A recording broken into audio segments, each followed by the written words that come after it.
Well, welcome to another week's analysis behind the news. We're happy to announce that our new video on Agenda 21 is complete. And anyone who wishes to can go to our website, you're already there, and order this new DVD. I think that you will find that it will proliferate across the whole genre of the anti-Agenda 21 movement. It is an excellent film. It is designed to take someone who believes in the environment to show them that there is an agenda that is being used by the environmental movement that they may not be aware of. Excellent, excellent video. By the way we do these videos is that I take 15 minutes of my time. I come down and sit in front of a bookcase and make myself look intellectual. And then I tell you what's on my mind relative to certain things that I've read in the past week. Once in a while we'll make a mistake, but we don't edit them out.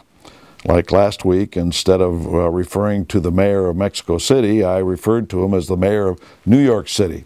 Well, there's a similarity, but there is a difference. And so we just left it alone because you knew what I was talking about. Well, this week we find that we have a situation where everybody is being, well, I guess scared into doom and gloom about the economy with an end in mind, and that end is more government and more controls. In the Wall Street Journal last Friday, for instance, stock rally snags on gloom. And it says a global stock market rally lost steam Thursday as investors considered the limits of central banks' firepower, that's central banks plural, to brighten a dimming economic outlook. In other words, everybody's relying on the central banks to bail us out, to stimulate the economy. And that's really the wrong way to look at it. And you go into the Wall Street Journal here, and it's all doom and gloom. And here we have China fund retreats from Eurozone because of the problems in Europe. Stock investors pause. Will central bank help be enough? Faltering recovery steps up pressure on central banks.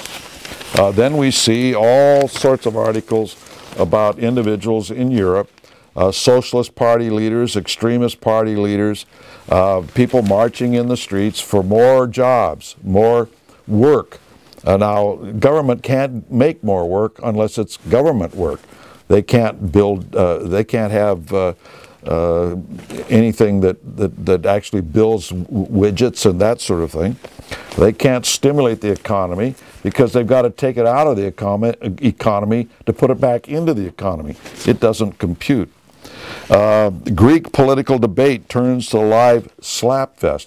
Here's a guy that slaps a woman in parliament in Greece over the arguments on these things. French extremist parties tap anti-austerity wave, and on and on and on this doom and gloom. And then we say, we have an article here, economic global turmoil. It says, no hint from the Fed of taking new steps. And it quotes Bernanke here, and it says, the situation in Europe poses significant risks to the U.S. financial system and economy and must be monitored closely. Well, the interesting thing about this is they've sold us on a global economy. Now, when you and I think of a global economy, we're thinking about our fellow businessmen, the entrepreneurs and that sort of thing. But when they say global economy, they're talking about central banks. And so they establish central banks in each one of the countries. We have the Fed. They have one in Europe and so on and so forth, in England. But the idea is to unite all of these federal banks, central banks, into one big bank. Of course, the World Bank is that one big bank, but it still doesn't have the kind of power they want to see.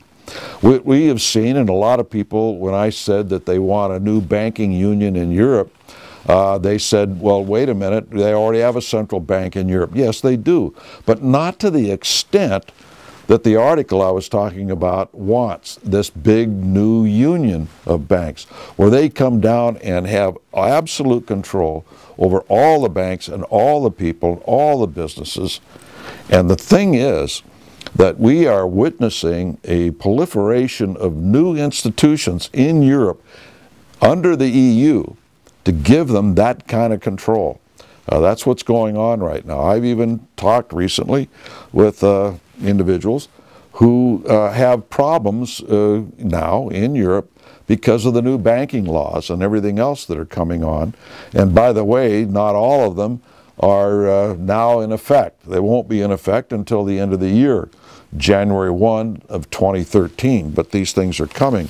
Meanwhile, by the way, one of the ways they sold all of this, a European Union and everything, to the Europeans, how wonderful it was going to be, was that they weren't going to need passports any longer to cross the borders. They'd all be one big happy family.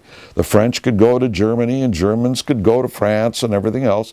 They could cross the border as if it was nothing but getting on the train and going from point A to point B, and the train wouldn't be stopped and asked if you're carrying booze across the border or whatever it happens to be that they want to ask you. Now it's just, they just flow very, very comfortably. All of a sudden now we see something interesting. European pursues tighter borders. Well, now, in the name of the war on terror and the war on drugs, etc., and the economic situation, well, now they're going to have to start clamping down on the borders again between these various countries in the EU. Now that's interesting because that's the way that's the plan, that's the way they do things. They have an open border to allow the system to break down in any particular country, just like we have an open border in the United States, so that those people can come over and destroy the system and the culture in the United States.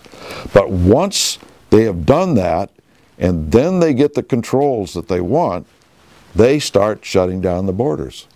And they start having people control. You know, the interesting thing about it is, it's not so much about people coming in a totalitarian state as it is people going out. A totalitarian state does not want you to leave. Think about that when you advocate a fence along the borders of the United States. It works both ways. It can keep people out. It can also keep people in. Don't ever forget that.